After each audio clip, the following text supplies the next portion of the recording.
Canadian general breaks down in tears and apologizes for racism. Yes, this is the insanity of the woke mind virus. I thought we wouldn't be seeing all these examples now that it is 2025. Donald Trump is in power. Wokeism seems to be sort of fading. I'll be honest with you. There are some remnants left over. I don't think it's ever going to go away completely, but it does seem to be fading. But one place that it apparently is not fading is in Canada, where we have this general. So this is Jenny Carignan. I guess that's how you say her name. This is her Wikipedia page.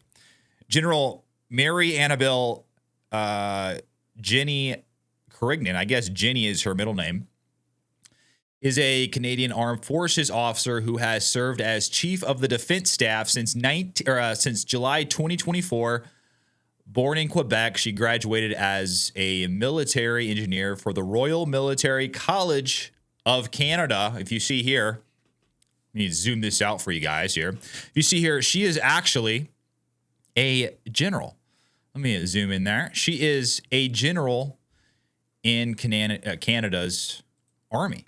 And in this video, she breaks down in tears saying that the institution, or I guess when she talks about the institution, she's talking about the military, has been racist, and she apologizes for that. And not only does she apologize for that, she breaks down in tears. Now, this is just the height of toxic empathy or whatever it is.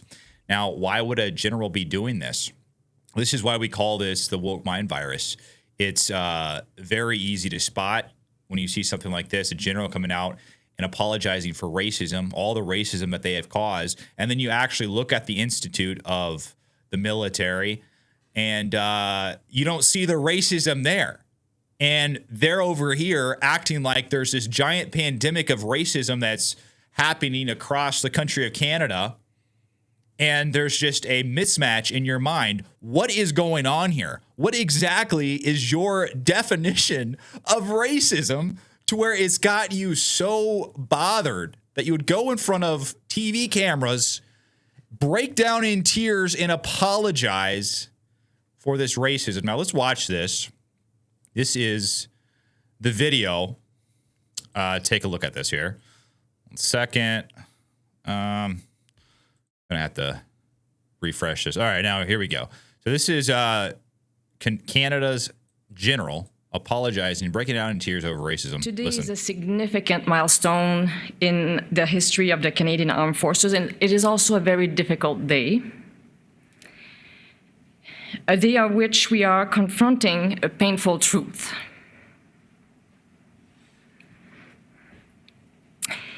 That our institution caused harm to countless people it was meant to support and respect.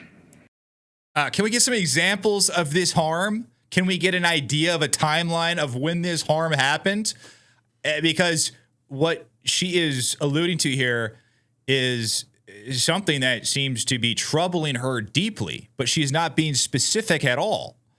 It's almost like she just feels like there's this this idea that just the existence of this institution and the fact that there are minorities, there are some people that that might not really fit in with society as good as other people.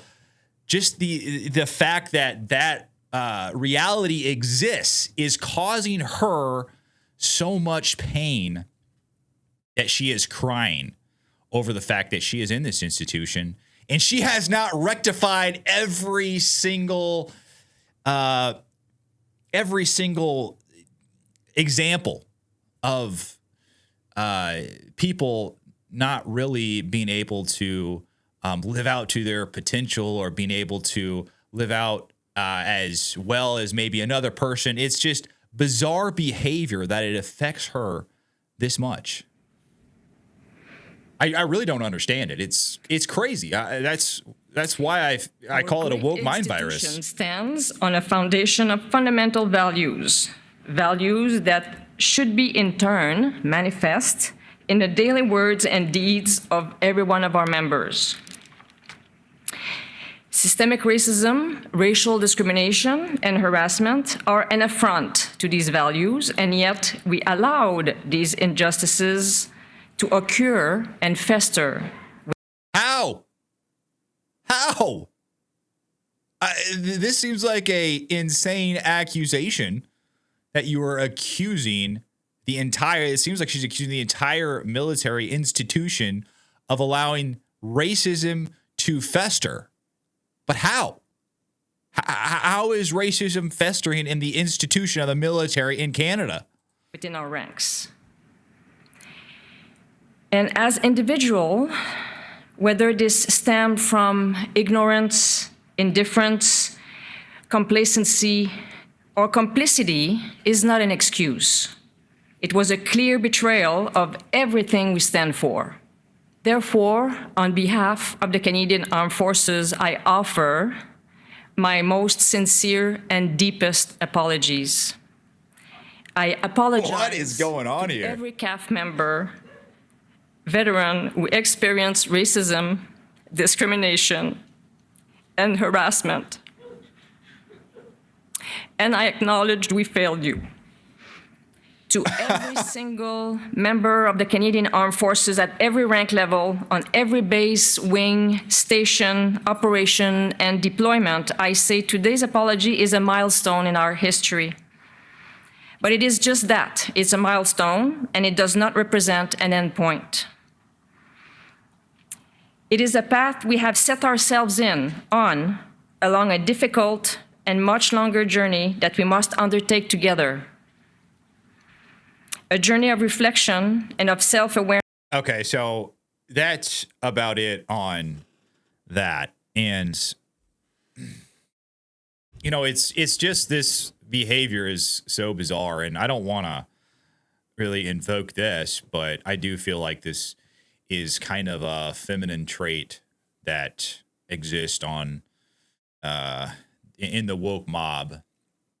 Why are we having female generals like this? It seems like they are extremely more susceptible to this type of thinking than, say, a male who might be a little bit more critical thinking and may ask themselves, what exactly am I saying here? Where exactly is the systemic racism? What exactly am I apologizing for? What exactly is this going to accomplish? It's just another example of an individual being taken over. And it's actually really sad to see when you see someone at this high level, at such a high level. I mean, she's a general. You know, these people are supposed to kind of think, you know, on a high level.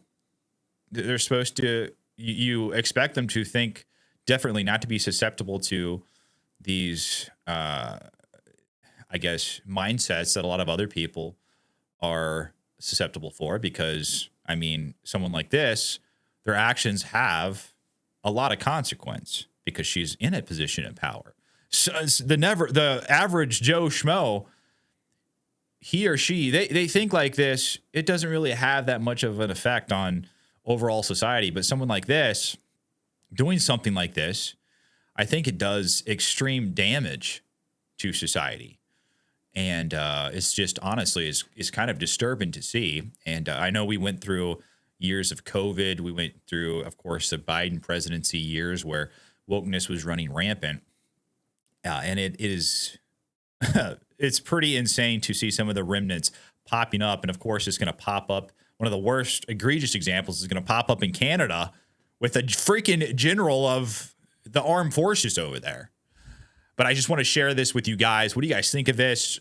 I mean, it's like we've been transported back to like what, 2019 or not 2019. Like it's like we've been transported to like 2022. I guess 2019 is when Donald Trump was president, but it's like 2023. We've been transported back there, and we get a little glimpse back in time of the woke years, and it comes from our northern neighbors. Yes, Canada. But let me know what you think down below in the comments. Like and subscribe to my channel. I'd really appreciate it. But until then, I'll see you on the next one.